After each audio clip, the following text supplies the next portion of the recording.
Do you lie? Well, most people do, but yet they don't know the value or the price of it. In fact, the Chazon Ish has told us that lies are not only forsaken, forbidden, but they're considered even an abomination in the eyes of God. Yet we see inside the Torah, we see that Yaakov Avinu technically lied. On the other hand, we see certain stories in the Gemara where sages lied, and at times they got punished, and at times they didn't. What makes a lie permissible? What makes a lie forbidden? Can you lie in business? Can you lie to make some money? Can you make a lie just to make somebody happy? What if you lied, but technically it's lying to a non-Jew? Can you take advantage of that? What if he signed a form and you made some money and it's his problem that he didn't realize that you're lying or you're cheating or anything like that? Can you do that? Can you take advantage of that?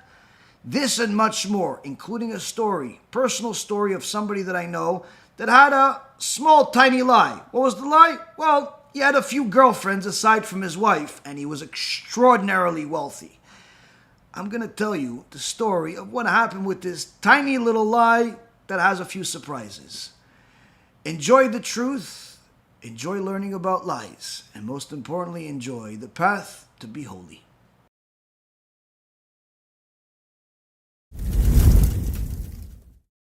בשם השם נעשה ונצליח, שיעור תורה, ברוכים הבאים, שבוע טוב, שבוע מבורך to everybody.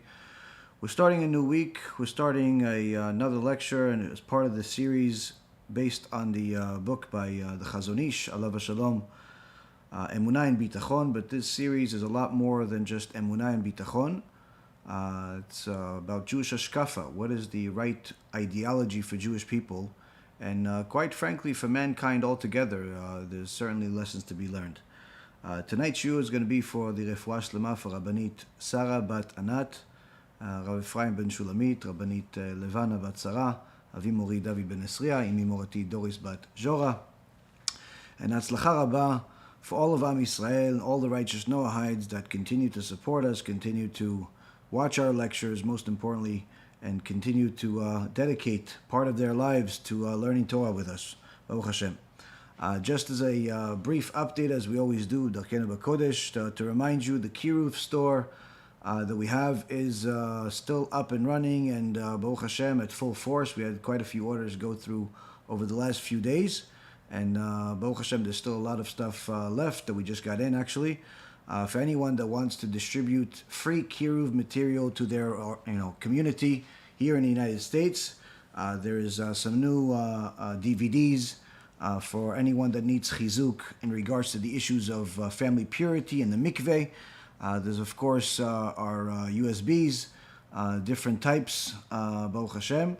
There's also the books, my book, Rav Ephraim's book, different books that we have. Those are only in Hebrew, but the rest of the stuff I mentioned is in English.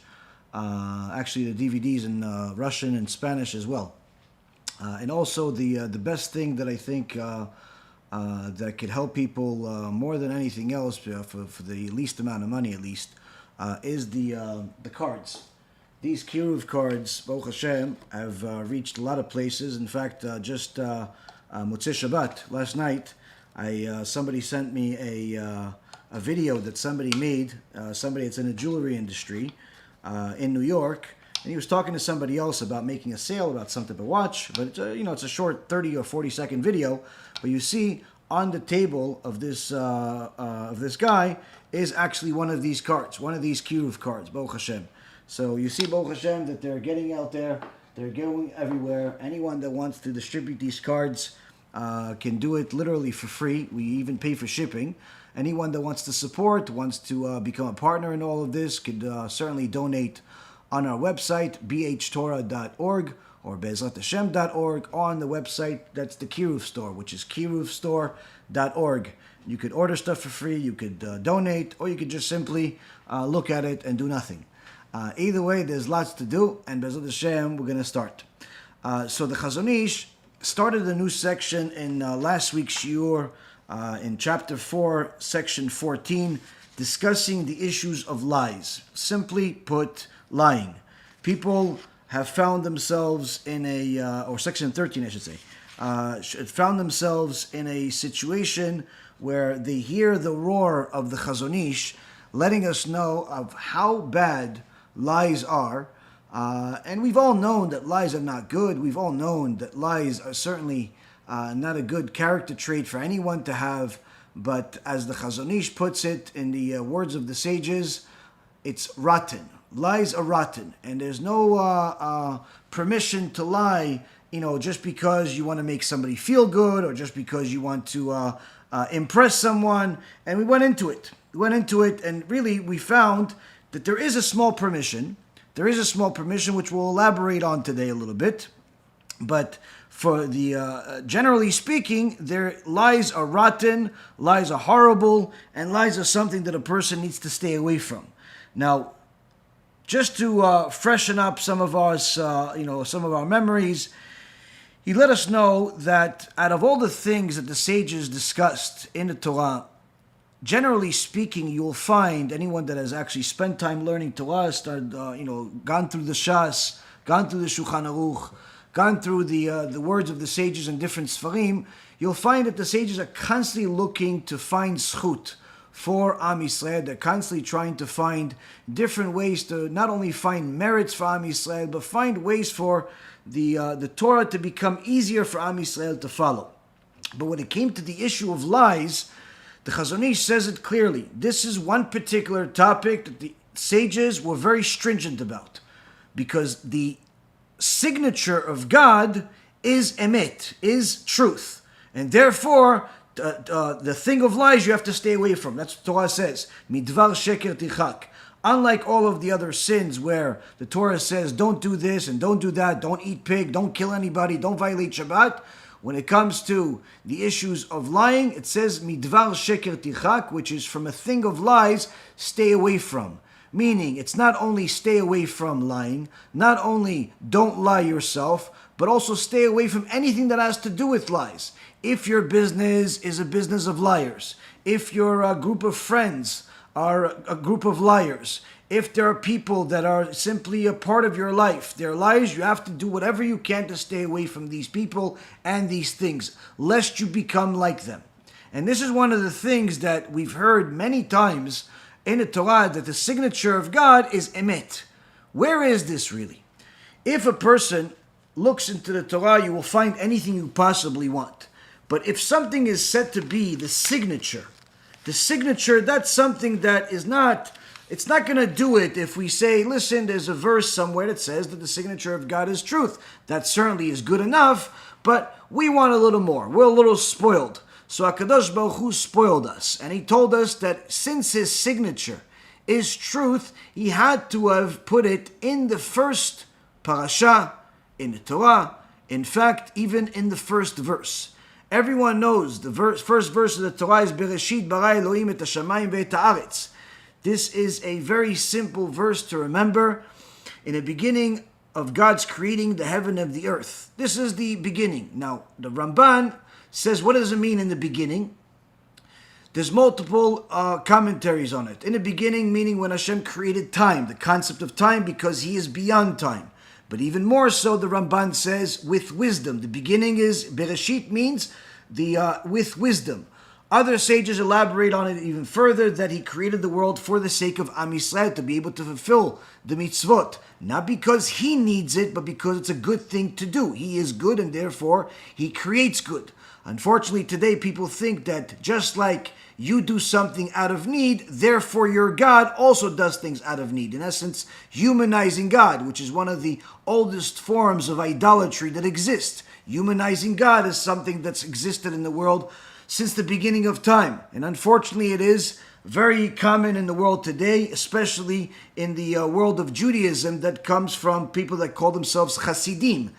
Now, this is not something that's common in Hasidut Breslev, or Hasidut Bobov, or Hasidut Satmer, or all of the old Hasidut. This is something that's found today in Hasidut Chabad, unfortunately. Not all of Hasidut Chabad, but Hasidut Chabad that is dominated by the Manis Friedmans of the world, that tell you that anything that you do, you need to do it, and therefore anything that God does, he needs to do it. This is certainly a lie we have to constantly remind you about until it's removed from the world, because this is our form of defense. Now, to go back to the signature of truth, where is the signature in this verse? That God created the world with wisdom, God created the world for the sake of Am Yisrael. Where is it? The first three words. The first three words, Bereshit bara Elokim. The last word, the last letter of each one of those words spelled the word Emet. Bereshit ends with the letter Taf. Elokim ends with the word Mem, with the letter Mem. And the word bara ends with the letter Aleph. So Aleph, Mem, Taf spells the word Emet. So here we see that HaKadosh Baruch Hu made sure that we know that his signature is truth.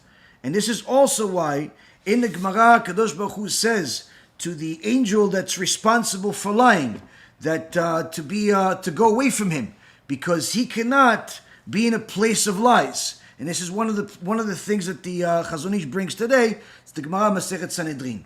So first and foremost, we see that HaKadosh Baruch Hu detests lies, because it's literally the polar opposite of God. Is not just idolatry, but it's lies, which is what another name for idolatry. Idolatry is constantly referred to as a thing of lies. So the Chazon Ish has made sure that we know that lies are disgusting, that we know that lies are forbidden. And anyone that has made lies their business, and in so many words has made lies one of the things that they have become accustomed to do on a regular basis, so much so that they've forgotten the truth, they have to know that there is a significant price for those lies. One of those prices is the fact that you cannot connect to God, because God does not connect to anything of lies. So the sages were very stringent about this issue, and then the Chazon Ish elaborates. Is it just big lies like Christianity, Catholicism, all other forms of idolatry, the heresy of Islam? Is it lies like that the government always wants for your benefit? Is it lies like the things that people say, like, oh, you don't have to pay taxes, it's okay, I have something that I found on the internet? What is that the only form of lies that are really bad? Or are even small lies bad? And the Chazon Ish elaborates and says, any deviation from the truth in our speech is a lie, and therefore forbidden. In so many words, big lies, small lies, and in fact he even clarifies, even if the lie is not for the sake of taking advantage of another person and deceiving them, let's say to take money from them, or to win something from them, even if there's no benefit in it whatsoever. You know, what people call sometimes white lie. You know, like, for example, somebody's embarrassed to tell people that, he doesn't have any money, and he pretends to be rich. You know, which is a very common thing today. People that go on the internet, they pretend to be rich, they buy a bunch of fake jewelry from some dollar store, they take a picture next to somebody else's fancy car, and they pretend to be rich, and they think that this is going to make them more famous. Unfortunately, they're right. Many times it does make them famous, but eventually that lie comes out, that they really don't own the car, and it's really somebody else's house, and the jewelry is fake, and so on and so forth. So, a thing of lies is disgusting to Hashem, but one of the things that we see the Gemara says in Masechet Shabbat is that unlike truth, that has two legs, has a foundation, lies only has a single leg. What does that mean? If you look at the spelling of the word lie in Hebrew, it's sheker, shin, kuf, resh. Now, the way that the letters are drawn is that you have the shin is standing on a single leg, it's a pointy letter. The kuf has a long line, that's in essence the bottom of it, meaning it's standing on a single leg. And resh also has a single leg. I wish I would have had the Siyat Dishmaya to actually draw this for you guys and you could see it. But anyone that knows Hebrew knows exactly what I'm talking about. You could just look up the word sheker on the internet, or lie in Hebrew. Now, you'll see that each letter is standing on a single letter. On the other hand, the word Emet, which stands for truth, means truth, stands on a foundation, either two legs or an entire flat foundation. Aleph, the letter Aleph has two legs. Mem has a complete bottom, like a flat bottom. And Taf has two legs. So you see that the word Emet has a foundation, has something to stand on, whereas lies has a single leg to stand on. And the sages teach us from the letters of the Hebrew alphabet, the holy language, that a thing of lies only has one leg to stand on. What is this one leg to stand on? What can we learn from it? Number one, you need to learn from it that eventually it's going to fall. It's not as stable. But two, you need to know that if it's enough to be a sheker, that means it has something to stand on, meaning it has some element of truth to it in order for it to exist, because if it was complete fabrication, it simply could not exist at all. Meaning that the biggest lies that you see in society today are the ones that typically have some element of truth to them. And that's usually the defense for the people that are defending the lies after they're exposed. Oh, well, I meant this and I meant that and it has some truth in it. I didn't completely lie, and all types of other things.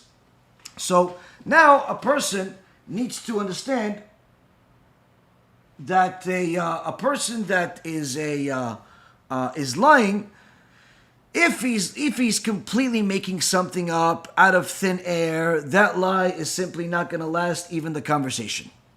If he is lying with some element of truth, that lie is going to stand to a certain extent. I'm sorry, but the Twitter thing is actually driving me crazy. It's whoever is on the other end is talking and I can hear him.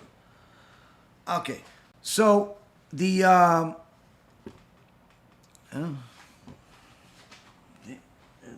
new technology. That's right. We'll try that. Okay, so when it comes to lying, the Torah speaks about it extensively. The sages are very stringent, very strict about it, very big warnings about it. In fact, the topic of truth is very common in the Torah, and the Chazon Ish takes us on a journey to understand, first and foremost, the ramification of a lie. He says that the prophet Michah, chapter 7, verse 20, says, Titen Emet li Yaakov, give truth to Yaakov. Truth is another, it's a synonym for Torah. If a person wants to teach Torah that's going to last beyond his own speech, beyond his own lifetime, it must be a Torah of truth. One of the things that you will see in the world today, unfortunately, that there's a lot of people that are creating a new truth, creating all types of fabrications.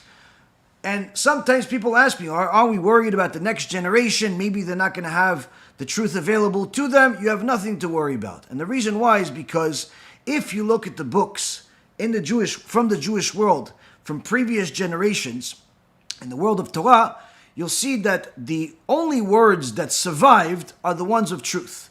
The words of Rav Wasserman, the Chafetz Chaim, Rabbi Akiva Iger, the Gaon Vilna, Rabbi Chaim Volozhin, Rabbi Nachman Breslev, the Talmud, all of the great sages of Chassidut, all of the great sages of the Mishnah. All of this lasted. All of this survived. All of the pogroms and the Inquisitions and the Holocaust. Despite all of the nightmares, the words of truth survived. Despite being burned, they survived. Despite having a lot of Erev Rav, anti-Torah people fighting against it, they survived. And yet, the words of the liars, the words of the heretics from the Enlightenment movement, from all types of anti-Torah types of places, those words have not survived. You can rarely find anything of value from those people, because heresy didn't just start today. Heresy is not something new. We are already from a time of Moshe Rabbeinu, we had people go against him. We had Korach, we had Datan ve'Aviram go against him. Certainly at the time of the Talmud, there are many heretics, the Sadducees, the Sadducees. We had many people going against the Torah, unfortunately joining the Greeks and the Romans and doing whatever they could to distort the Torah, even though they were born Jewish. So all of those books, you can't find them. Once in a blue moon, people find some piece of paper here and there, and they want to call it some type of something of value. But in reality, you don't find their books. You don't find the books of the heretics of the previous generation becoming the bestsellers anywhere today. Yet the Talmud and the rest of the sages that have written their books hundreds of years ago, they're still bestsellers today. They're still in every Jewish home today that's observant of Torah and mitzvot. So this is one of the ways that HaKadosh Baruch Hu shows his involvement in the world, where he makes sure to fulfill his own words, to make sure that the truth stands. The truth survives. Lies don't survive. Lies don't survive. So this is one thing that you could also predict about all of the people that are going against the truth today. Their lies are not going to survive. Perhaps they may fool some people, perhaps they may fool even themselves to thinking that what they're saying is true. But beyond the time, the short time frame that Hashem gives them into this world, it won't survive. Now, the Chazon Ish gives us a few exceptions that are written in the Gemara. And he says that if a person wants to protect the honor of someone, whether it's because someone will think that perhaps the issues between him and his wife, for example, if they ask you, why didn't you come to such and such place, and the real reason is because you were on, there was a date night between you and your wife, obviously saying that to anybody is inappropriate, it's immodest. So you could easily tell them, no, I wasn't able to, I was busy, or I was I couldn't go that day, or whatever reason. You could even fabricate the truth. The less you fabricate, the better. In essence, try to be vague. But even if a person actually has to outright lie about something like that for the sake of protecting his wife's honor, he's allowed to lie for that. Another reason is if somebody asks you, how much Torah do you know? Do you know the entire Shas by heart? Do you know this Masechet? Did you complete this? Did you complete that? And the ways of the tzaddikim, the ways of the real Torah scholars, is to always minimize what they really know. Always minimize. So if somebody says, did you complete this Masechet, Bava Metzia, Bava Kama, these big Masechtot that are regarding business, very difficult ones, you can say, well, I'm not sure, I'm not sure, I'll check, or no, I don't think so. Why is that allowed to lie? Because again, if you tell him that you know all of the things that he's asking you about, perhaps he's going to think that you are a lot more than what you really are. And it's certainly something that the people that actually do possess knowledge, do real Torah scholars, try to run away from. You're never going to see a real Torah scholar call themselves a Gaon, call themselves a Torah giant. In fact, the opposite, as we learned in the previous shulim when we told stories about some of them. The last but not least reason that a person is allowed to lie is about hospitality, where you're not going to tell the world about somebody else's hospitality. If you were invited to some event, you invited to somebody's house, and you saw that this person is a very good host, he gave you your own room, or he's very lavish with the food that he gives, don't go and publicize this to the world like many people do today. People go and, to anywhere and they publicize. They feel like whatever goes on in their life somehow has to become the headlines in the newspapers. This is not Jewish behavior. This is not something that the Jewish world, applauds. This is certainly the opposite. Why? Because maybe the host doesn't want the whole world to know about his hospitality, either because a bunch of people are going to show up at his house, or some people are going to feel bad that they weren't invited, or a whole realm of reasons of why he simply doesn't want this to become public news. There are some people that do want to make their hospitality public news, and those are few and far in between. But certainly the vast majority of people that host people do not want their addresses and their houses and their hospitality publicized everywhere. So if you're invited anywhere, don't tell your friends, oh, by the way, you know where I'm going this Friday? Oh, I'm going to the Rabbi's house. Oh, really? Well, who are you going with? No, you just invited me. Oh, wow. I wonder why you didn't invite me. You just made a mistake. You just made a mistake. You just put the rabbi in a bad position, and on top of that, you made your friend, or whoever you're talking to, you made them feel bad. You made them feel like they're insignificant. You made a very big mistake, and you have to do tshuva for it. So these are three things that a person can lie for. Now, anything else is still considered a lie and forbidden. So now, the Chazon Ish is going to elaborate further. He says the sages have elaborated on this in Perek Chelek. Perek Chelek is a famous part of the Talmud in Masechet Sanhedrin. In Perek Chelek, there are a lot of different interesting stories, interesting details, but one of the things that it's famous for is the fact that it discusses the issues of Mashiach, the resurrection of the dead, the end of the world, all of the Gog Magog, all of those interesting topics that people like to talk about and like to do shiurim about. Perek Chelek is the foundation of all of that information. But in Perek Chelek, there's more than just those few topics. There's certainly other interesting stories we learn from. And in Masechet Sanhedrin on page 97a, the Chazon Ish brings a story about one of the sages said about himself, Rav Tuvia.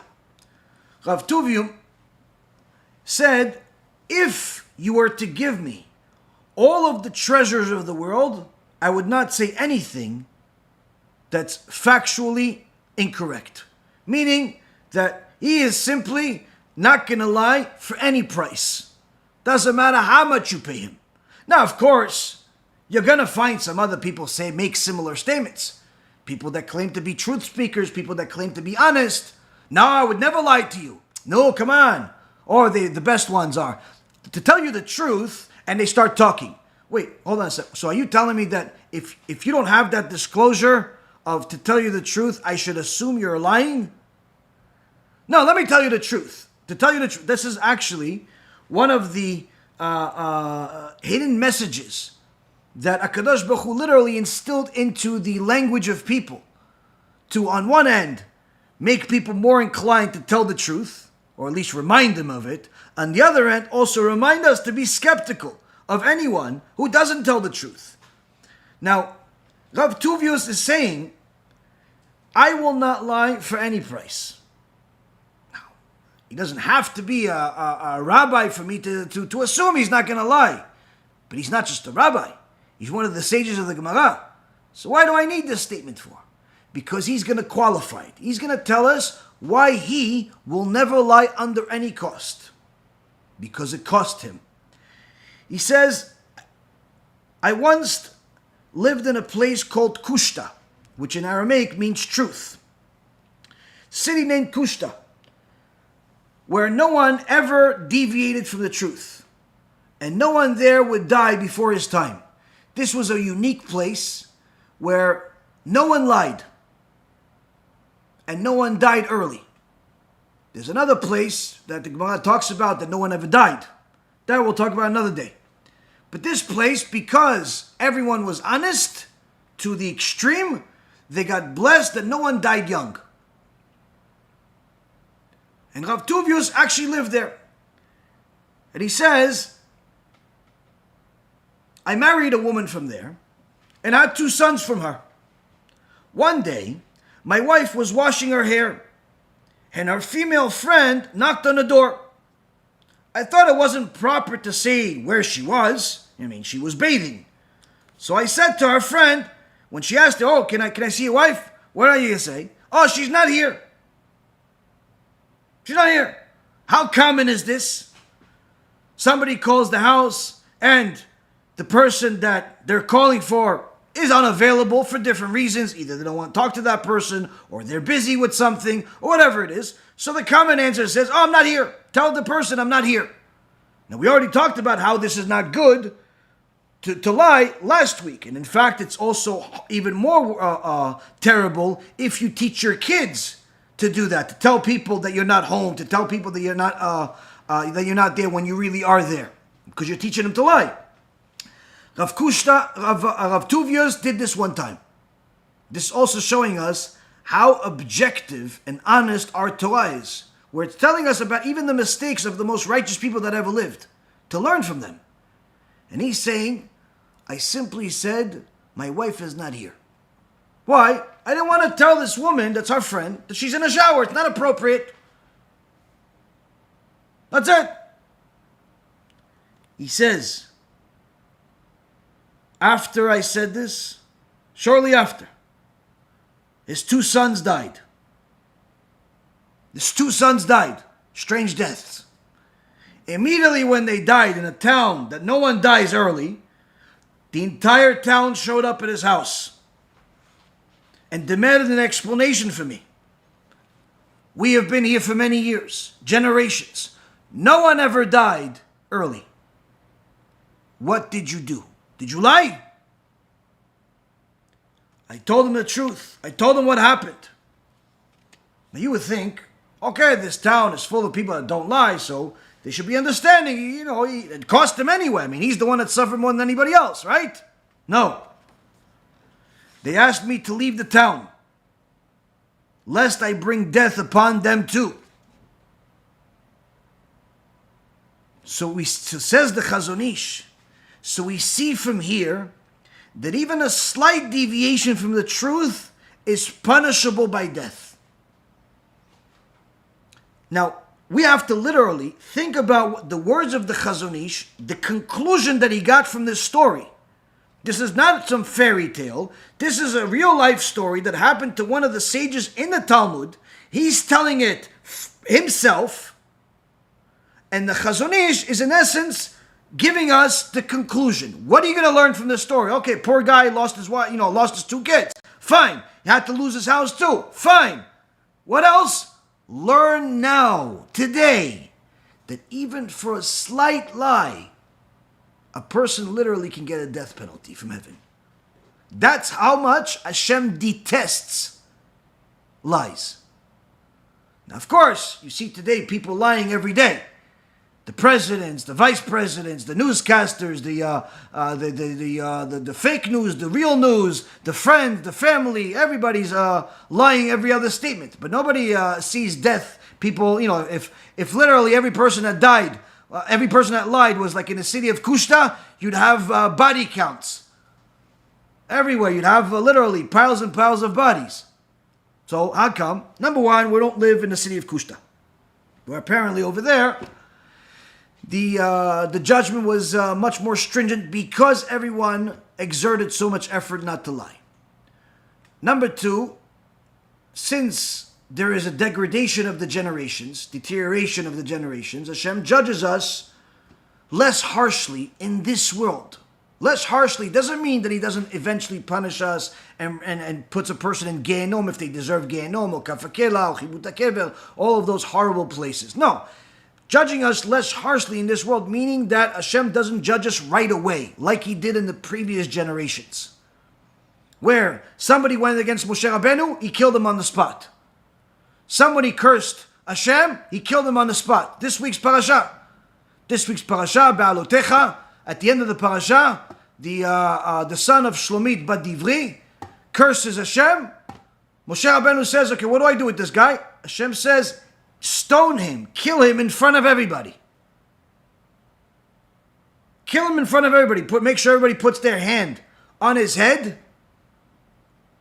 Give him an opportunity to do tshuva before he dies. Because if he doesn't do tshuva before he dies, the death that he gets here is just the beginning of his punishment. At least if he gets the death penalty of stoning, at least that will take care of the punishment.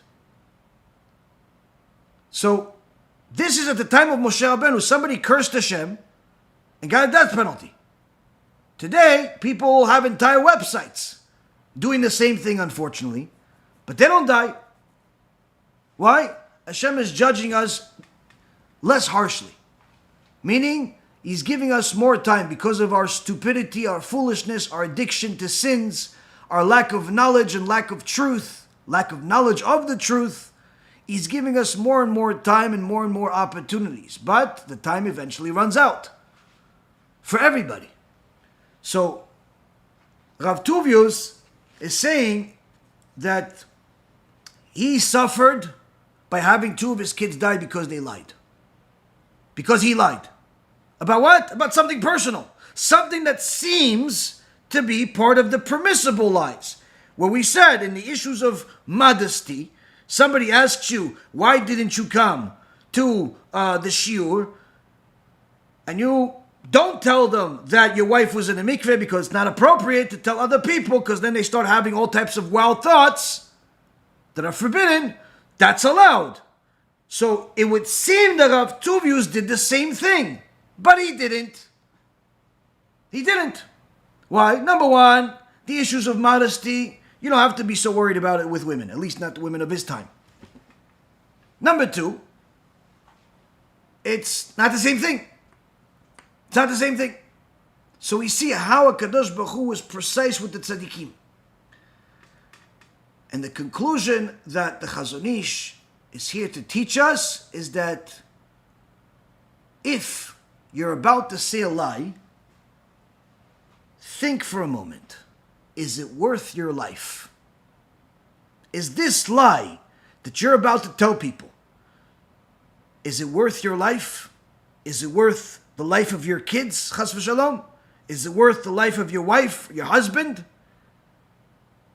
And let's say it's not a life. Is it worth your business? Is it worth your entire career? And these are the things that a person that doesn't have fear of heaven does not think of. People always ask, what is fear of heaven? Am I supposed to be afraid all the time of Gehenom all the time? Technically, yes. Ashrei Adam mefached tamid. That's what Shlomo HaMelech says. Praiseworthy is the person that's always afraid. But what is fear of heaven in practice? Simple. Before you do or say anything, think, is this the will of Hashem or against the will of Hashem?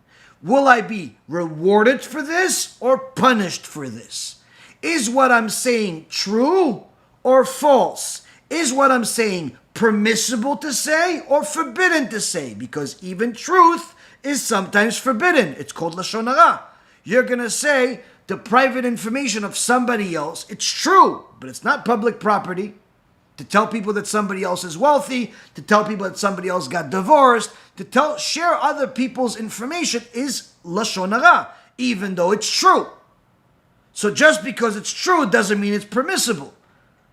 So when a person thinks, wait, am I going to get punished or rewarded for this? Am I going to get a heaven or hell for this? That's Yirat Shamayim. It's Yirat Shamayim if you do it before you say or do anything. If you did it after, let's just say it's less Yirat Shamayim. It's more of what's going to happen to me? So a person has to know that the Chazon Ish concluded from that story a very, very scary lesson.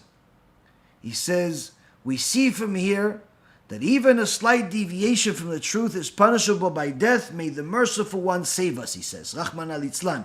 That's what Rachmana litzlan means. May the merciful one save us. And they also said in the Gemara in page Masechet Sanhedrin, another part of the same section, in page 92a, whoever changes his words from truth to falsehood, it is as if he is worshipping idols. Where do we learn this from? The Gemara says from Yaakov Avinu. Yaakov Avinu, in Bereishis, Genesis chapter 27, verse 12, is told by his mother, Rivka Tzadika, Rivka Imenu, go and get a blessing from your father and pretend like you're Esav. Now, Yaakov is the pillar of truth. Yaakov Ish Tamim, Yoshev Alim, he's a complete person, complete truth, sits in a tent all day learning Torah. His mom is asking him to lie. Yaakov responds to his mother, Ima, I can't do it. Why? He says, this is something, if Abba finds out, he's going to find that I'm lying. I will be in his eyes like a liar. A metatea. I'll be a metatea. A liar. So, okay, liar, fine, but where does the idol worshiping come from? The Gemara elaborates. We learn specific lessons from the Torah based on the type of words that are used to define certain things. If one word is used in one place, we know that any other time that it's used, anywhere else in the Torah, is to teach a common lesson between the two. This is one of the hermeneutical rules of the Torah. So the Gemara says, Yaakov says in Bereishis 27:12, I will be in his eyes like a metatea, like a liar. And the prophet Jeremiah in chapter 10, verse 15, the prophet, many years later, he is quoted saying to Am Yisrael, he's talking to them about idol worship. All of this idol worship, all of these people that make idol worship. This is one of the things that Hashem hates. The prophet Jeremiah is rebuking Am Yisrael that has anything to do with idolatry at the time. And he says, they're like an act of tatuim. Meaning that these idols that the prophet is calling a tatuim, this is in chapter 10, verse 15. There it is. The prophet is calling it tatuim. He's talking about idols. So the verse says, כי שקר נזכור ולא רוח בם, הבל המה מעשה תעתועים, בעת פקודתם יאבדו. He says, I'll just read the whole verses, you understand. Every man is bereft of wisdom. Every smith is shamed by his graven image, for his molten idol is false, and there is no life in them. Their vanity, the work of deception, when they are dealt with, they shall perish. So, the prophet Jeremiah, it says Maaseh Ta'atuim is work of deception. And it's the same word, same root of the word Ta'atuim and Metatea, same root. So the Talmud, the sages say, from here we see that if the words of Yaakov Avinu, to where his mom is telling him to impersonate Esav, if they were not permitted by prophecy that his mother Rivka possessed, they would have been considered a sin that our sages related to as stringently as to the sin of idol worship. Meaning, Yaakov Avinu was not worried about lying, per se. He was worried about idol worship.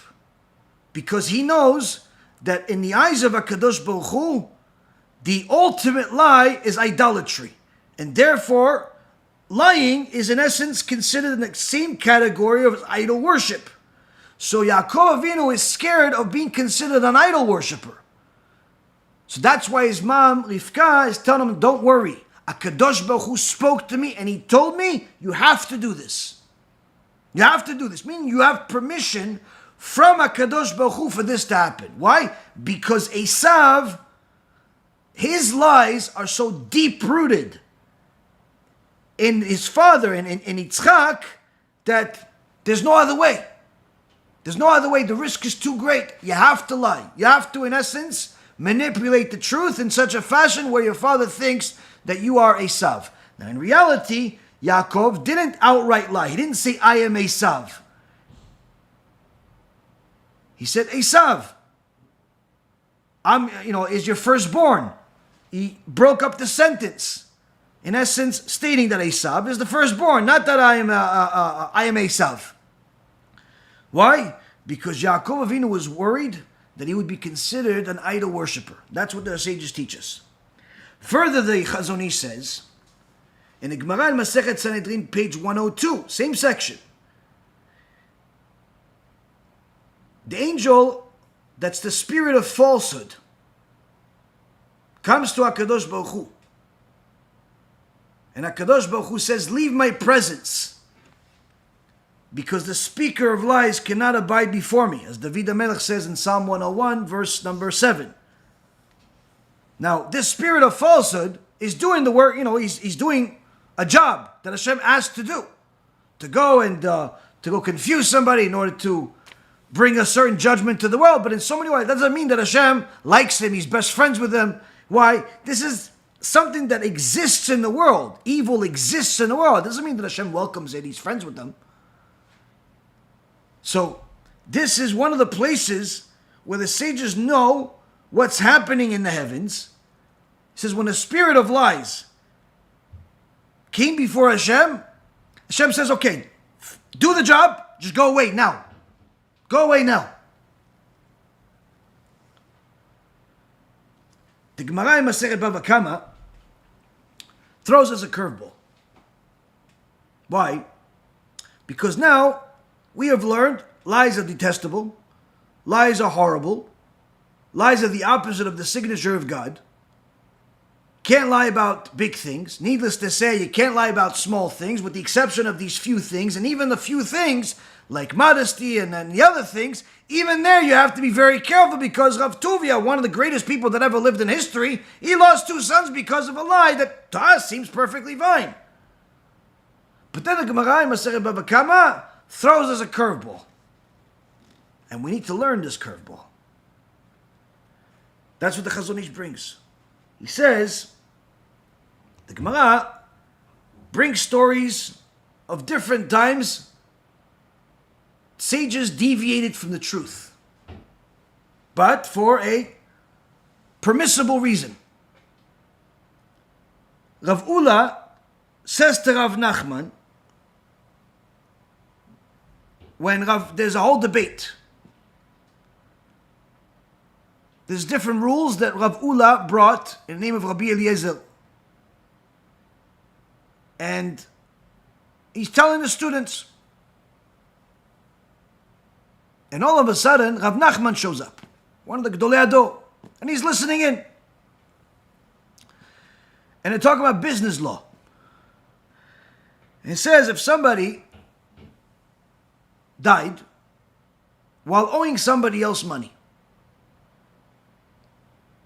Now, it's known, both in the biblical law as well as the civil law, that if he owes money to somebody else, you have to take from their estate, from what's left, if he has real estate and things like that. But the question is, what about if he has slaves? Are slaves considered property? Now again, I know that some of the liberals that hear slaves, immediately they think abuse, torture, what happened to the African Americans a few hundred years ago. Oh, this is terrible. Relax. Slavery in Judaism is a world of difference. I have a whole lecture discussing it. In fact, there's still slavery today, but it's not slavery like the Jewish world. It's slave like what happened 400 years ago to the African Americans. Slavery from the Torah, quite frankly, there's nothing wrong with it. Nothing wrong with it. But people pretend like they're nice. People pretend to be more civilized, even though there are worlds of difference between civilized and what people really are. But anyway, in previous generations, up until recent history, slavery was very much well accepted among all of society. Today, it is accepted, but among the wealthy in society. The people that can't afford slaves don't accept slavery. The people that can afford slaves don't even talk about it. Why? They simply have people do what they want. Now, slavery doesn't work like it does in the movies, where you beat people up and you don't pay them anything. No, you pay people a salary. They send money to their family, wherever their family is. If you people love to talk about Dubai. Okay, people love to talk about how Dubai has all of these extraordinary buildings and extraordinary things there, and there's no crime and there's no anything. Yes, you're right. Dubai has a lot of wonderful things that they built over there. But one of the things that you have to realize is that wasn't built by the rich people, that control Dubai. They didn't go up there and put the bricks on the 150-story building and put the metal there. It was put by other people. Those other people, if you understand the way they work, how much they get paid, the risks they endure, and their lifestyle, you will see, oh, wow, slavery is still there. Wow, slavery very much is real. Yes, slavery does exist. In fact, there's slavery in America. A lot of people don't like to talk about it. There's plenty of slavery in America. Plenty. And some of it is illegal slavery, which is the really ugly kind. The point being is that until recent history, slavery was very much a part of, I could say, commerce. I could say society. And only the liberal-minded people that pretend to be really nice say, oh, this is completely terrible. How do you go? How do you say such things that it's good? It's in the Torah. Obviously, there has to be something there.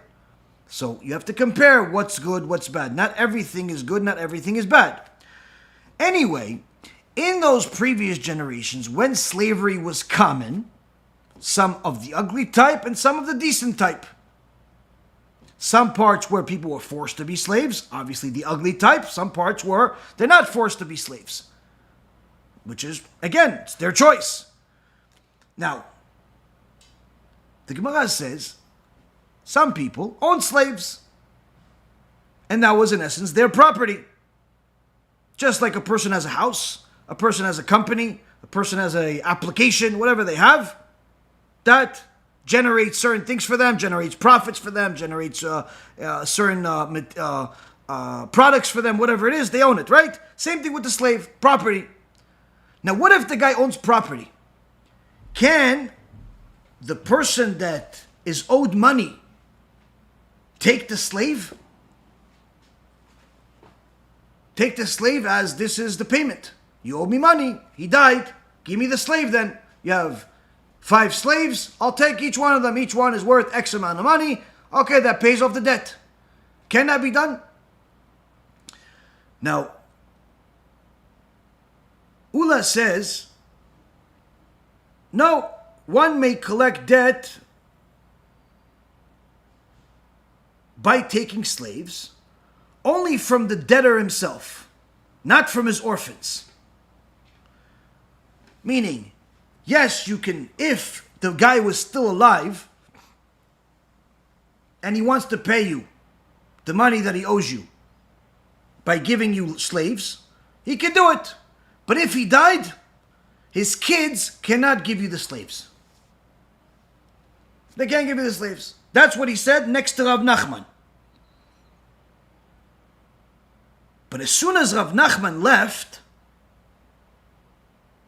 Ula says to his students, really, my Rabbi, Rabbi Lazar, he says, you can.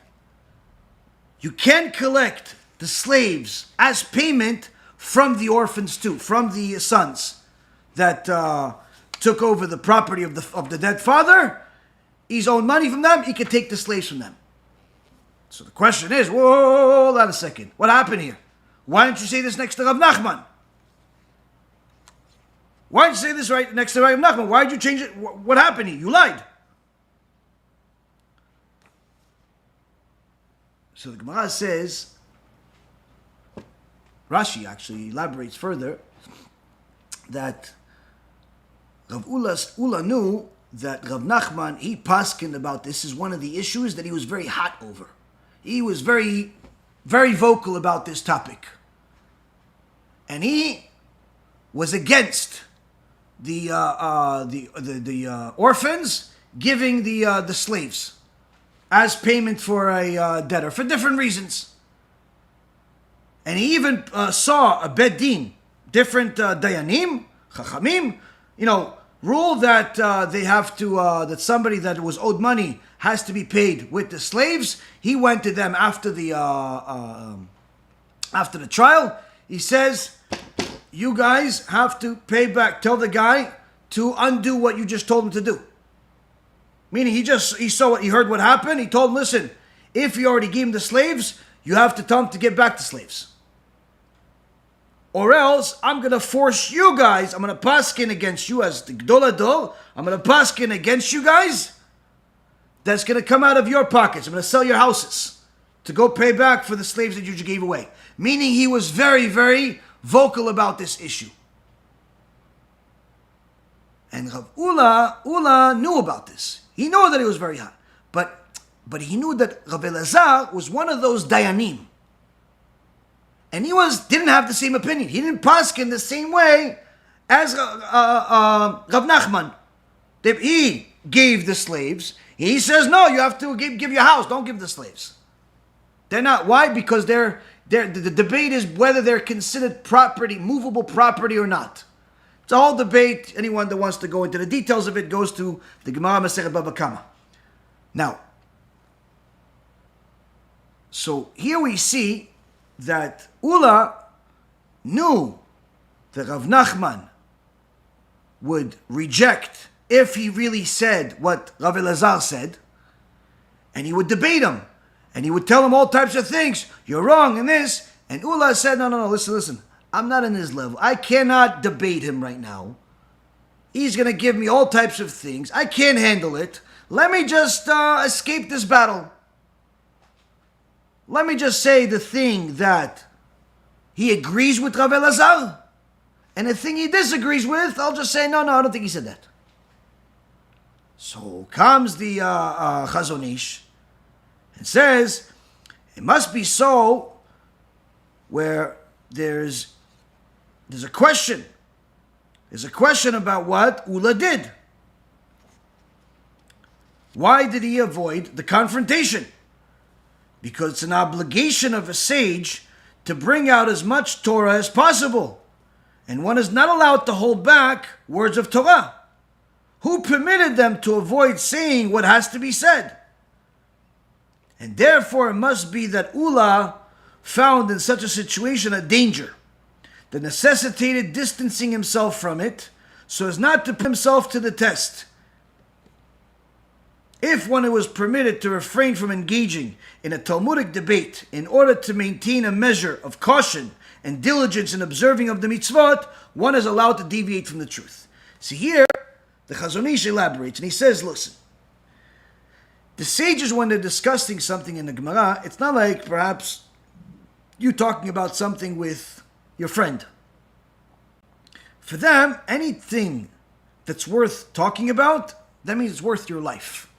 You're risking your life here. And there are times, even literally, that the Bet Shammai and Bet Hillel, some of the Talmidim, will get into it over it. Of course, they loved each other, and eventually they married each other's kids to each other. And but still, each thing that they concluded to be true, they felt that this is worth their life. This is worth their life. So Ula knew that if he gets into this debate with Rav Nachman, it's not going to be good. Either he's going to lose the debate, which could be horrible. He might as well die than lose the debate. Or he could be, he could disrespect Rav Nachman. Why? Because he agrees with Rav Elazar. And as a result of disagreement, he could potentially cross the line with the Gedol Hador and disrespect him. Better off die than disrespect him. Or worse, Rav Nachman can berate him, can insult him, and that can cause his Talmidim that are there to disrespect him and not want to listen to him anymore.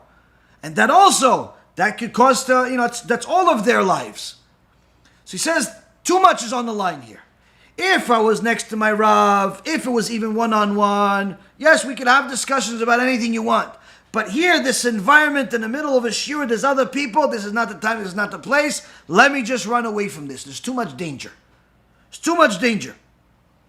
So here we see how the sages literally looked at every single opportunity in a precise way in order to make sure that they're doing the best they possibly can and mitigating any type of risk of violating the Torah. It says in our Siddur, part of what the Mishnah says, Talmidei Chachamim Marbim Shalom Ba'olam, that Torah scholars bring more peace to the world.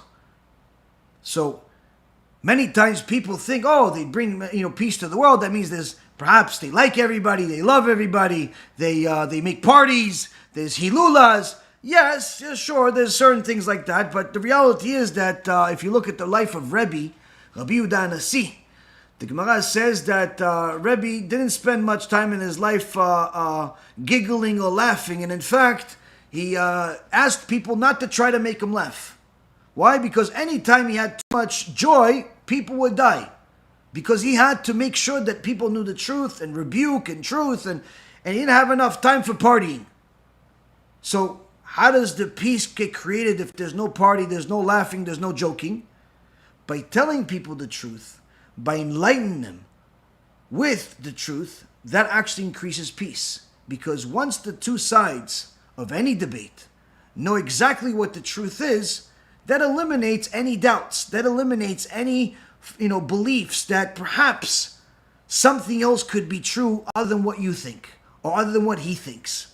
So, one of the beautiful things that you have in the Torah is that you see many times that even when the sages debate each other, they don't debate in the same way that people debate today, where people debate today mainly to get a crowd, to win, to get honor. This is very, very different. In the world of the Gemara, if you look at the debates that they have, or you look at the words of the poskim, the way that they debate is a world of difference. A world of difference of how people debate today, and when they have all types of videos of debates, world of difference. First and foremost, one of the most important things when it comes to debating is people know to have respect. This doesn't mean that they're not feisty and sharp with each other, and sometimes, literally, it looks like it's like an outright war. But everything that is spoken is permissible. There are certain rules of debate, like rules of war, and there's rules outside of debate. If the debate causes you to think that you are better than somebody, to think that the other person is nothing, is some type of bad person because they disagree with you, already you see that there's something wrong with the debate. Even more so, there are only certain people that you're allowed to debate. One of the things that people don't understand is that you're not allowed to simply debate anyone. One of the things that we've discussed many years ago when we had a lecture about debates, we talked about the rules, different things of debates, is that you're not allowed to debate a heretic that's Jewish. You're not allowed to debate a heretic that's Jewish. So many times people ask, how come you don't debate such and such? How come you don't debate such and such? Because we're not allowed to debate those people. We're not allowed to give them a stage. We're not allowed to even talk to them. Now, there are times that you are allowed to talk to people that have different beliefs, that are idol worshippers and so on, and there are times that there is permission to debate them. But when it comes to Jews against Jews, there's a very, very thin line that a person needs to walk on. If they are representing a different religion like Christianity, then we don't consider them like a regular Jew. There's a permission over there to debate if certain rules are met.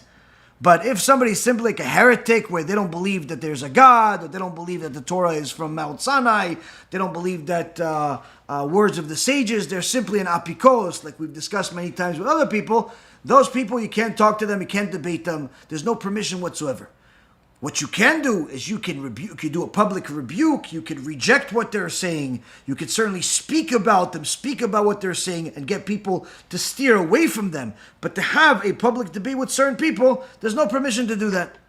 So we see here in the Gemara, when they debated, it wasn't just any opportunity to debate, they would debate. Any opportunity to fight, they would fight. No. It was specific times, specific places, and specific topics, and specific people. Because even though you know this particular topic, who says that you know it enough to debate it? So here we see that Ula chose to avoid a debate. Now the Chazon Ish goes to the next part, next story, and next point. He says, if the slight lie that does not harm anyone is hateful by Hashem, purposeful deceit, speaking with a barbed tongue, using lies, ruses, and plots to trick one's fellow man, is surely doubly abominable. And the sages call this illness of the soul, stealing of the mind. Gnevat dat. This is another thing that the Gemara elaborates on, and is quite a bit that a person needs to learn about. Gnevat dat. Chazon Ish says, we learn from here a few things. We learn that Hashem hates lies. Big lies, small lies, all lies. The few permissions are so specific that even when one of the sages made a mistake, 2 of his sons died. On the other hand, the other sage that did it we know that this turned out okay. Why? If it didn't, it would have said so. But it was for the sake of the honor of the Torah. Not for his own honor, not for his own sake. So we concluded that lies are abominable, are disgusting, are rotten. Don't lie. Fine. But this is all lies that are small, unintentional, don't harm anybody. What about a person that is intending to lie? Meaning, he's calling this guy and trying to sell him something that he knows it's not true. He answers his phone, hey, how can I help you? He knows that whoever bites that line is not going to be helped. In fact, he's going to regret he ever met him. Hey, hi, Steve, how can I help you? He knows that if Steve says, listen, I want this, this, and this from you, you said that you lend money, you said that you could help me, so I want you to help me. He knows that if Steve actually processes that loan and he signs on those dotted lines, the last thing he's ever going to think is that loan was actually help. He knows that Steve is going to regret the day he was born once he realizes that he's paying interest that is simply predatory, impossible to ever pay back. Because it's so high, literally, Steve has to win the lotto in order to pay back the money that he borrowed. But it seems like it's a help. Why? Because it's quick, because it's without so many conditions, or at least it appears to be. It's available, and so on and so forth. So the guy that's selling him this loan, or the guy that, for example, is selling a guy a car, and he tells him, listen, this is a great price for this car. This is one of my best. Now the guy that's the potential buyer, he thinks, wow, this is one of his best.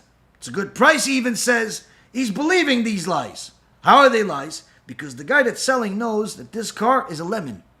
He knows that this car is a piece of garbage. He knows that this car, if it survives 6 months, it's a miracle.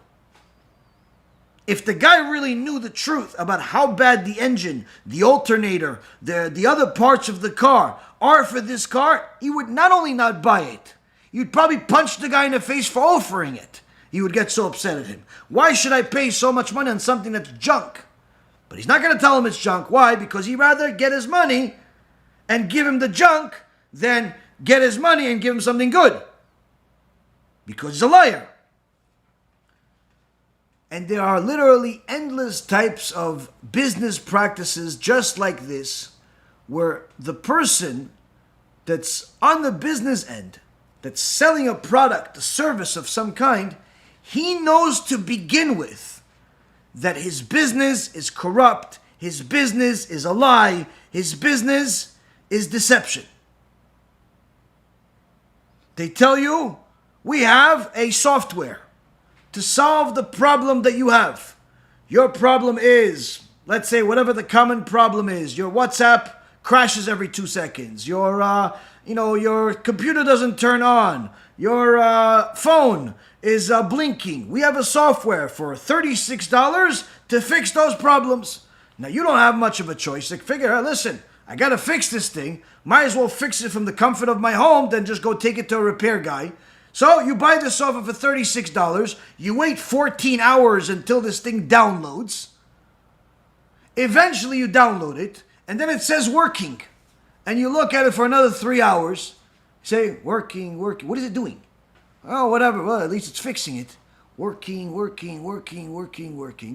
And you have dinner, you have lunch, you almost forgot about the phone. You almost forgot about the computer, but eventually you have to get it. Hey, you realize, okay, great. It's finished. You take your phone, your computer, start clicking away. What happened? Nothing. It didn't fix anything. Now guess what? The overwhelming majority of the cases, those companies that are selling software online, they know that what they're selling is nothing. They know that what they're selling is not going to solve anybody's problem, aside from their own personal problems with the money that they're going to get. But they keep selling it. Why? Because they figured, for $36, he's not going to sue me. For $36, even if he wants to dispute it, it's going to cost him so much time. Yeah, he's not going to spend it. He most likely is just going to give up on it, which is really the reality of what happens most of the time. Now, they go into that transaction knowing that their business is a lie, knowing that the loan is predatory and bad for customers, knowing that the cars are lemons and garbage, and knowing that the computers are refurbished and not new, but they're being sold as new, knowing that the cameras don't work, knowing that whatever service they provide is simply not really what people think. They go into it that way. Says the Chazon Ish, if the small lies are so detestable by Hashem, are so disgusting in the eyes of Hashem, then what about people that actually lie on purpose in order to deceive people, where they're using lies and all types of plots to trick their fellow man? Surely their abomination is double.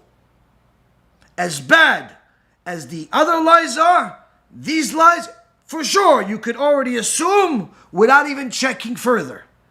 Their punishment, the disgust from heaven is at least double. At least double. And the sages call this an illness of the soul, stealing of the mind. Each sin, the Chazon Ish already told us, is considered an illness of the soul. You make sins, that means you are spiritually sick. You have a spiritual sickness. Why? Because each time a person deviates from the truth of God, that means that a certain part of their body loses the right to exist, because each part of your body is represented by a certain mitzvah. Okay? So you have 248 limbs. Those limbs get a right to exist based on the performance and lack of violation of certain mitzvot. Now, when a person violates those things, the spiritual part of that limb disappears. In fact, there was a doctor that came to the Gaon Vilna, and he says to him, you guys say that there is a 248 limbs,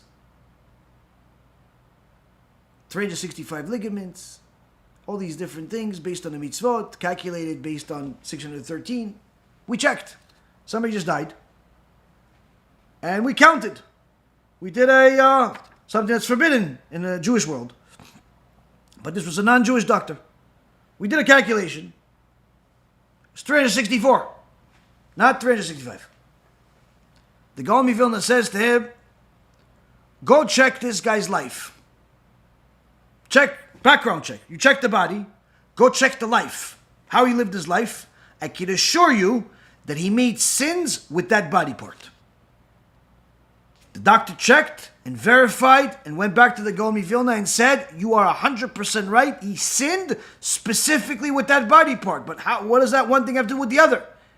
The Gaon Vilna explains, when a person sins with a body part, slowly but surely, that body part starts to die. Initially, the soul gets affected, but eventually the body can get affected. This is why when the person leaves this world, they go up to Shemaim, you don't have to ask the person what sins they made. Why? They could see that their soul, it has holes wherever they sinned. If they sinned with their hands, there's holes in their hand. They sinned with their legs, there's holes in their legs. The soul has holes in it. Different sins create different parts of the body part, the spiritual body part, to lose their right to exist. Why? Because Emet, truth, is what gives them a right to exist. Violation of the truth loses the right to exist. So, the Chazon Ish says that when a person makes sins, they are spiritually sick. Why spiritually sick? Like we said, each time they make a sin, they make holes in their soul. They have different parts of their soul could be missing. Now their arm in real life could very well be here. But as soon as they die, they're walking around with no arm. The opposite is true too. Somebody could be in this world where they don't have an arm, they don't have a leg, but their real body, their soul, perfectly healthy. Perfectly healthy. So, there's a type of sickness that's called gnevat dat, stealing of the mind.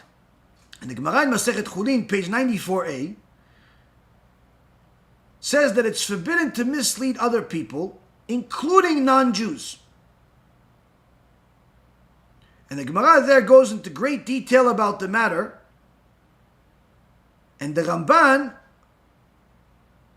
elaborates on it, on his commentary in Genesis chapter 34, verse 13, where after the whole horrible thing that happened with Dinah, where the people of Shechem did not say anything when Hamor raped Dinah and imprisoned her,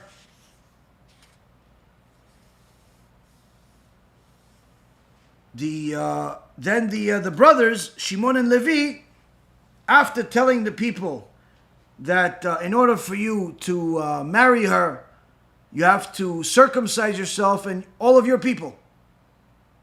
And they agreed. These Canaanites agreed. Now Shimon and Levi really didn't mean it. They ended up going there on the third day when the pain of recovery from a circumcision was the worst, and they ended up killing everybody. Now the Ramban says the truth is that the people of Shechem deserved the death penalty. Why? They violated the Noahide laws, the 7 Noahide laws. One of the laws is to have a court system. And seeing that the entire city knew about the abduction of Dinah and did not rule against that, did not free her, they all were considered violators of the law. They all deserved a death penalty. So what Shimon and Levi did was not against the Torah. They all deserved the death penalty. But yet, Yaakov Avinu did not agree with what his sons did. Why? Yaakov Avinu obviously knew the law. He knew that they deserved the death penalty. So how come he was angry with Shimon and Levi? Not because of what they did, but rather because of how they did it. Because they killed the men of the city after fooling them to think that they would allow a marriage between Dinah and the people of Shechem, if the people of Shechem would circumcise themselves. Meaning, this whole lie, that's what made it not kosher. Because the people of Shechem were convinced by Shimon and Levi's integrity. And they didn't think that they were going to harm them. And that, Rabotai, is what Yaakov Avinu rebuked them over. It's not that they killed them. Killing them, you're right, they deserve death penalty. They violated the Noahide laws. They deserve death penalty. The rape deserved the death penalty. The not practicing the laws of Noah, which is to have a court system, deserved death penalty. No problem with that according to the Torah. What is a problem is that you didn't do it according to the Torah. You lied in order to get them to that position. That was what was forbidden. That's why Yaakov rebuked his sons. Till the end of his days, he rebuked them over this. So we see from here that the permission to lie is so minimal that a person, if the wiser they are, the further they go from lies.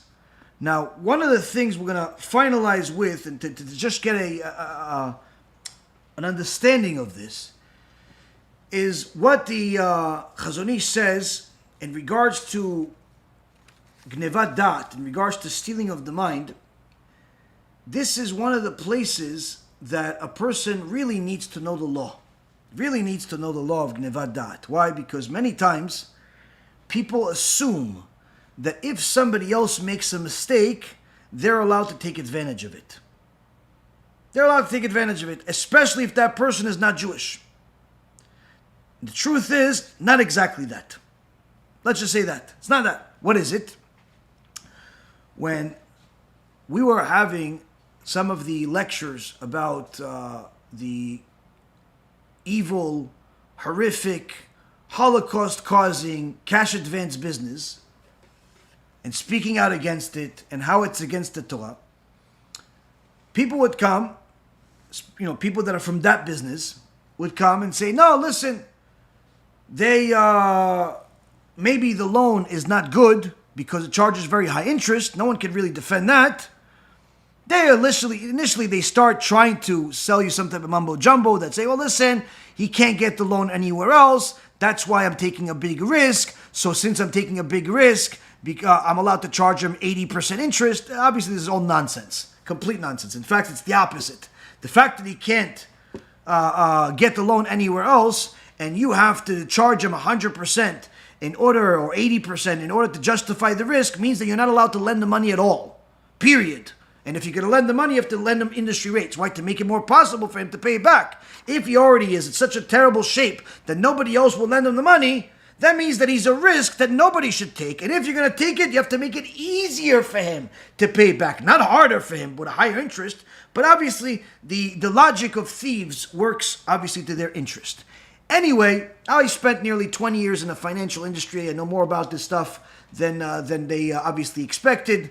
I never did any of this garbage. Obviously, I was in investment, not in stealing. But the point being is that when you tell people, listen, this is not allowed, you're charging them too much. So then they tell you this, listen, they're not Jewish. I said, it doesn't make a difference. You're not allowed to steal from a Jew. You're not allowed to steal from a non-Jew. Same thing. In fact, the Rambam says that when you steal from a non-Jew, it's even worse than stealing from a Jew. Because when you steal from a Jew, he's blaming you. You're the thief. When you steal from a non-Jew, the non-Jew blames all of the Jews. Even though all of the Jews don't even know he exists. Still, he blames all of the Jews. This is how you see all the people that hate Jews. They always blame all of the Jews for the acts of a few people. Like we saw with the Kanye West and the Farrakhan's and all of the other morons out there that speak against the Jews. They found a few people that they don't like. They found a few people that are not good. They found a few people that are simply not doing the things that are in the best interest of society or of theirs or whatever it is. And they decided that all of the Jews are like this. This is obviously moronic, but even Jews do the same thing. Just today there was a lecture by Rabbi Freiman. He was doing questions and answers. And one of the people said, listen, I like what you're saying, but half the Jews don't act this way. Rabbi Freiman says, not true. How do you know half the Jews? He says, there's over 1 million religious Jews in Israel alone. Do you know over 500,000 of them? No. Maybe you know 10, 20, 50 of them. Let's see your puppy. You know 200 of them. 200 is not half of 1 million. 200 is not half of 1 million. How do you know half of them? How do you just throw numbers like this? It's a people's stereotype. And unfortunately, this is one of the foolishnesses of the world that is not going to go away anytime soon until Mashiach comes. But needless to say, in the world of stealing, they have all types of ways of rationalizing things. So when I told them, listen, this is too high, it's not allowed to charge interest, they came back with the, listen, it's high, great, but it's not my fault that they signed the paper. They signed the paper. I'm allowed to take whatever I want. They agreed to the terms. They agreed to the terms. And therefore, I'm allowed to charge whatever I want. Because the terms say I'm going to charge them 80%, 100%, 500%. If they don't read it, it's their problem. If they don't understand it, it's their problem. Right? Wrong. Wrong. Why? Ta'ut agoy, the mistake of a non-Jew, is only permissible for you to benefit from if you're not the one that's causing them to make the mistake.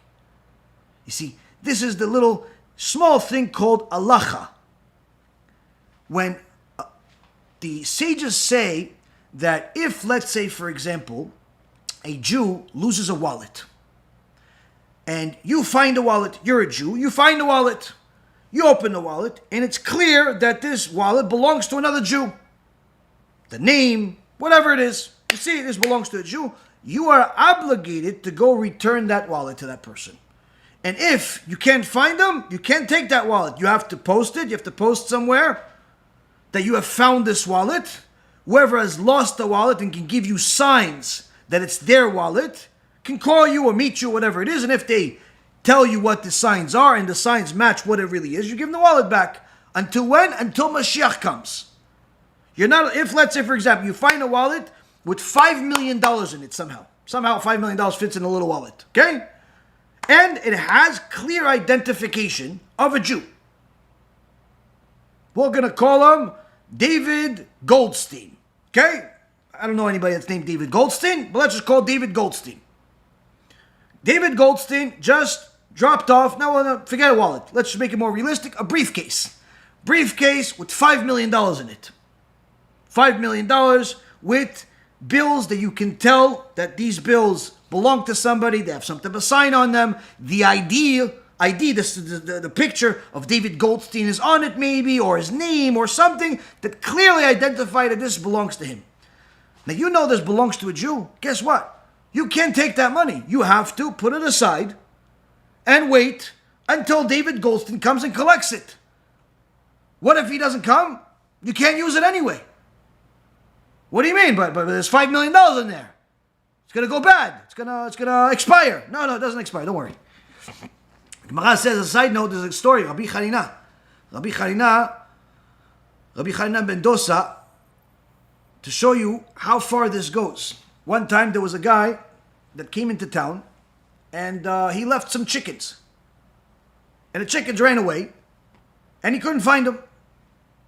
These chickens went to the backyard of Rabbi Chanina Ben Dosa. Rabbi Chanina goes to the backyard. He sees these chickens. He goes, who's these chickens? Oh, somebody must have lost them. So, okay, so we have to protect them. What, can't eat them? No. Can't sell them? No, it's not ours. We have to put a sign that this belongs to somebody. We found these chickens. So, these chickens, they don't stay doing nothing. They lay eggs. Next day, there's eggs. Can we eat the chicken eggs? No, it's not our eggs. So what do we do with these eggs? Let them hatch. Before you know it, there's 4 chickens, and 8 chickens, and 20 chickens, and 50 chickens, and 100 chickens. Before you know it, there's hundreds of chickens in the backyard. And Rabbi Chanina is feeding them every day. It's taking over the whole place. So Rabbi Chanina's wife said, what are you going to do with all these chickens? Because you know what, I have an idea. Let's sell the chickens and buy him some goats. And that way, there's less goats. So, he sells most of the chickens, and he gets goats to replace them. Fewer goats. Before you know it, the goats have babies. So you can see, years have passed. One day, the same guy comes. And he's passing by the house of Rabbi Chanina. Rabbi Chanina overhears him talking to somebody. He goes, oh yeah, this is the place where I lost my chickens. Rabbi Chanina says, oh, you lost chickens? He goes, yeah, come. What do the chickens look like? He gives him the size. He goes, come, I'll show you your chickens. He goes, you're my chickens? Just a long time ago. Come, I'll show you the chickens. Psh, the guy's interested. He goes to the backyard. He sees an entire field full of animals. The goats, the sheep, the chickens, literally a whole zoo. He goes, I just lost chickens. He goes, that's your chickens? All of that? All of that. All of that is yours. All of it is yours. So we see here, when you know it belongs to a Jew, you can't use it. Can't use it. Got $5 million in a bag? Got to put it aside. Put a sign. Get somebody to call you and tell you, say, listen, that was the briefcase. It was black. If the briefcase was blue, obviously you know this is not the guy. Oh, it was brown. Oh, it's not you. Oh, it had glasses in it. There's no glasses. You have the signs. Now, what if the loss was by a non-Jew? Non-Jew. The Torah tells us, if the non-Jew loses the money, you're not obligated to return it to him. But if you want to fulfill the mitzvah of Kiddush Hashem, the highest mitzvah you could possibly make, which is to return him his lost object, whatever it is, money or diamond or whatever it is, and tell him, listen, I'm a Jew, that's why I'm returning it to you, because I know God watches everything. That sanctifies Hashem, that's worth a lot more than whatever you found. And one of the sages in the Gemara that he sent his Talmidim to go buy a donkey. They went and bought a donkey from some Arab. And this donkey came. And on the way, they saw that the donkey had a little chain on him. They opened the chain, they saw there's a huge diamond that the Arab was hiding in there. They were so happy that Shimon ben Shattach, the rabbi, he was poor his whole life, finally he's going to have money. They're excited, they came to Shimon ben Shattach and talked for the Rav. We found it, we got it. Well, what'd you get? We got it for the Rav, you're not going to have to worry about it, you have money now. What are you talking about? They show him the donkey, show him with the diamond. Because I didn't buy a diamond, I bought a donkey. Come now, I'm going to go with you to go return a diamond. And he took the donkey and his students, le'avdil, all the way to the Arab's palace. And he says to him, here you go. I bought a donkey from you, not a diamond. This diamond is yours. The Arab says, blessed is the God of Shimon ben Shattach. Because only a Jew, a righteous Jew, would do such a thing. If some Chinese guy, some Arab guy, some Mexican guy, some whatever, American, found the diamond, he's taking it to himself. Thank you, finders keepers. What are you talking about? Now technically, Shimon ben Shattach also was allowed to do it. But he wanted to fulfill the mitzvah of Kiddush Hashem. He knew that everything comes from Hashem. So according to Allah, he was allowed to keep it. But he didn't. But that's because he didn't cause the Arab to make the mistake. So the sages elaborate. If the non-Jew loses something, you don't have to return it to him. He makes a mistake, you don't have to return it to him. Unless you cause them to make the mistake. For example, you tell the guy, listen here, how much do I owe you? Oh, I owe you, let's say, $20. Okay, so you give the guy a $50 bill. So he owes you $30, right? Now, instead of giving you $30, he doesn't pay attention because he's busy with something. He gives you $500 back. He thinks he's giving you $30 back. He's giving you $500 back. He's giving you $100 bills instead. Now, if you didn't say anything, you didn't do anything, you can say, listen, I'm trusting that whatever you gave me, you counted and you're okay with it. The guy says, yes, you can leave. It's fine.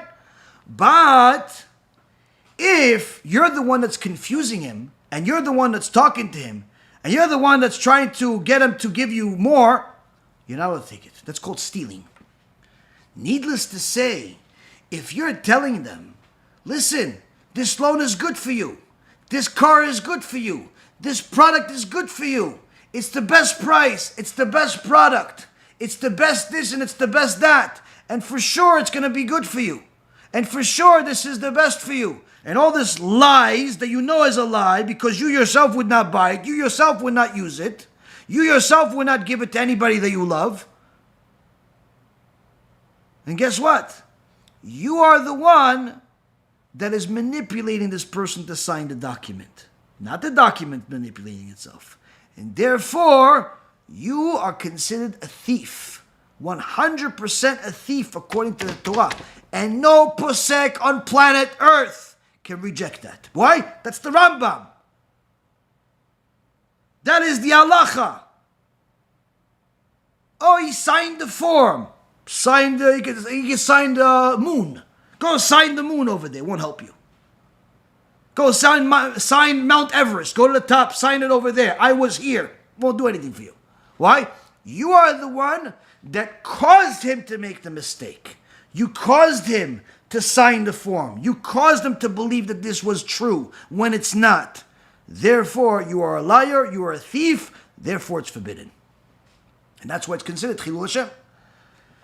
So we see from here, Rabotai, the Chazon Ish brings up a very, very critical point that we all have to know if we're going to conduct business, and everybody conducts business in some way or another, whether you're a rabbi, or you are a businessman, or you are a whatever you are. Everybody does business in some way or another. You buy things, you sell things, everybody does transactions. If you're going to do business, you have to know the laws of honesty. You have to know what is permitted to say, what is forbidden to say. Because the second you lie, the Satan has you in handcuffs that are almost unbreakable. The Satan has you in handcuffs that are almost unbreakable. Once you get yourself into a business of lying, it's almost impossible to get out of it. Why? Because to truly get out of it, leaving is not enough. Stopping is not enough. Because you have to do tshuva for the mistakes you made. You have to return the money.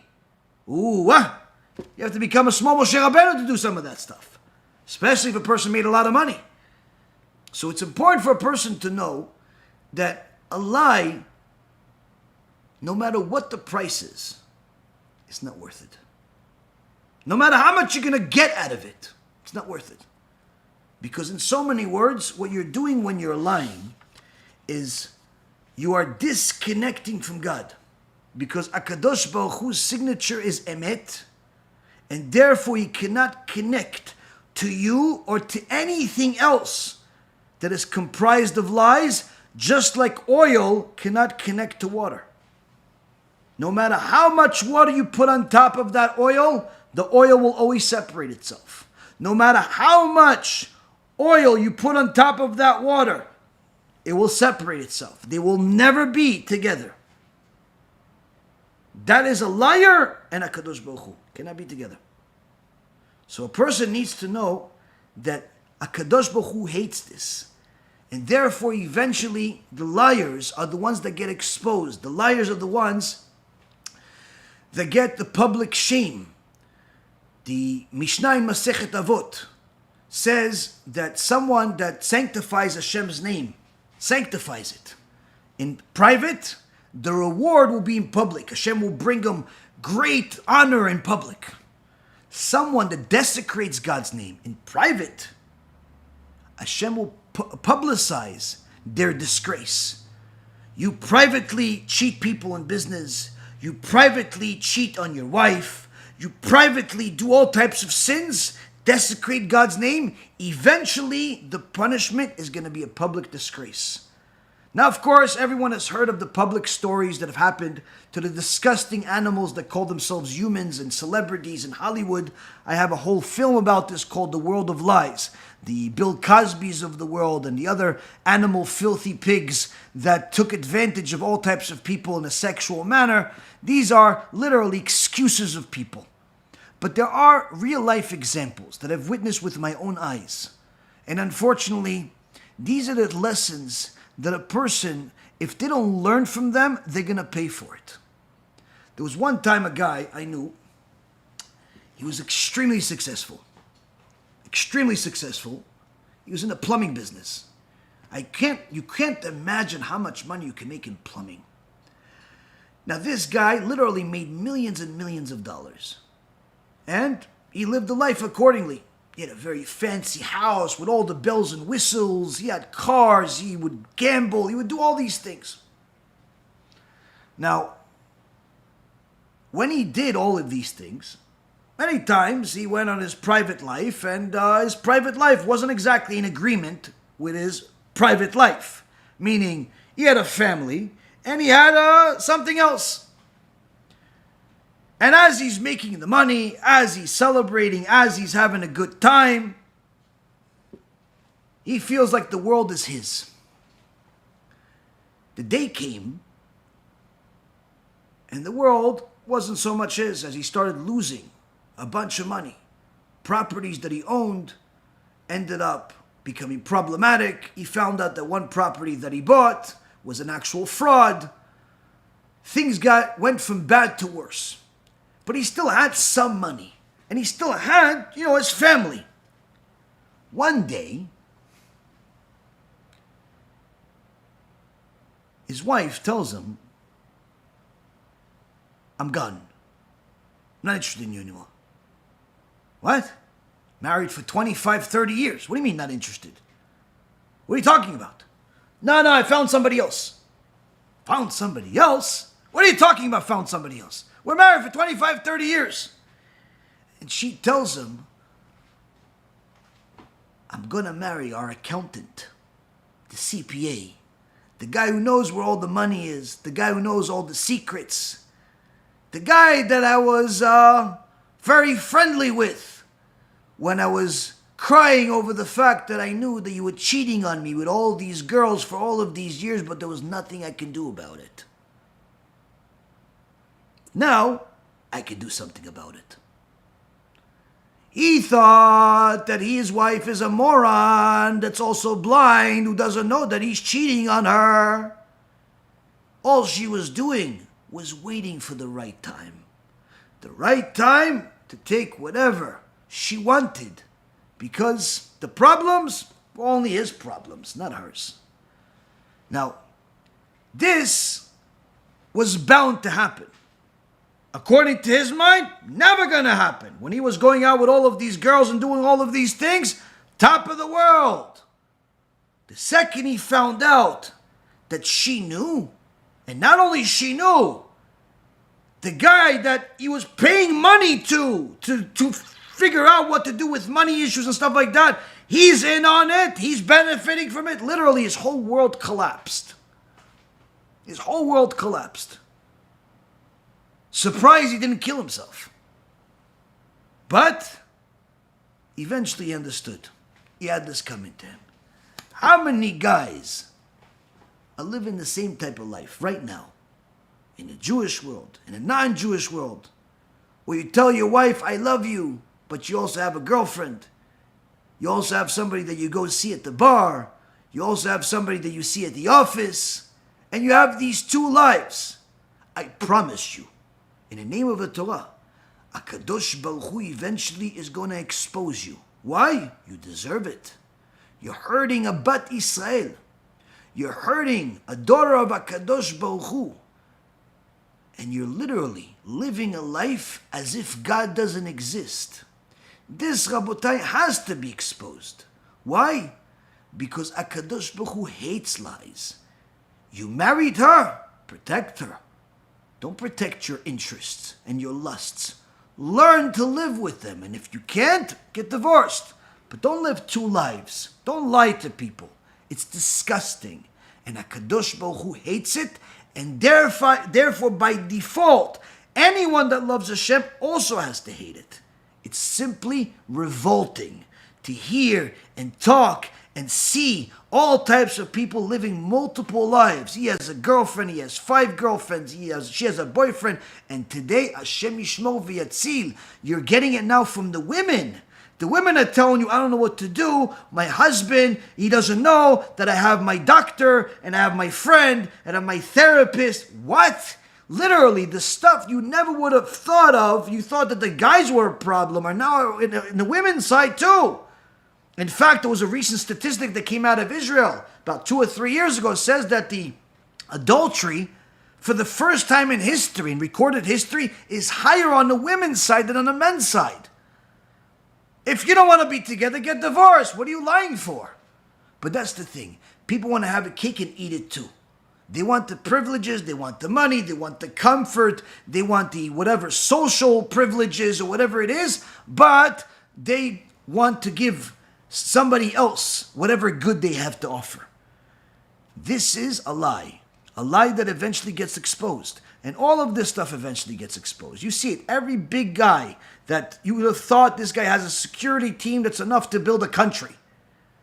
Eventually his wife found out the lie that he was living with somebody else, that he was doing this with somebody else. All the celebrities, all the people that have all the fortunes in the world, somehow HaKadosh Baruch Hu made sure that their lies were eventually exposed. If he made sure that their lies were exposed, you could be sure that he will make sure that your lies will be exposed. That's why I tell you, as a warning, simply because I care about what's going to end up happening with those kids that find out that their father or their mother has literally been living a lie for the last 10 or 20 years. It's too painful for the kids. I've met some of those kids. When they found out that their father or their mother has been a liar, has been a cheater, has been a this, literally those kids, they're never the same. They're never the same. Why? Because it's painful. It's painful to one day wake up and realize the person that you respected, the person that you love, has been lying to you for the last 10, 20 years. It's better to simply say, listen, I don't want this anymore. I'm moving on. Oh, you don't like it. You don't like it. You try to fix it. It's not fixable. You try to do something. Okay, fine. But to go live multiple lies, a thing of lies will never live long. Eventually it comes out. And when it gets exposed in the most horrific way. Generally speaking, it has nothing to do with love, these types of things. It typically has to do with people not knowing how to control their lust. Not knowing how to control their lust, not knowing how to control themselves, simply wanting to live like animals. And a person that lives like an animal has to be treated like an animal. Why? Because what's what the Gemara says. Gemara Masechet Pesachim says that a person that acts like an animal doesn't deserve to eat animals. Why? He's no better than the animals. He's no better than the animals. So this is one of the things that a person needs to know. Yes, sometimes it hits home with certain people because they have this and they have that. Good. If you're hearing this, that means you still have time to fix it. Don't go another day without fixing the known lies that you know for sure are going to hurt people, including yourself. Don't go another day living a lie. Live the truth, and I can assure you, you'll be rewarded handsomely for it, both in this world and the next. Thank you very much for learning with me. May Hashem bless each and every single one of us for living a life of truth, even when it's perhaps difficult, perhaps requires adjustment. But most importantly, it is certainly on the path to be holy. Hashem bless each one of you, and we'll see each other again later this week. Kol tu b'cha b'atzlacha.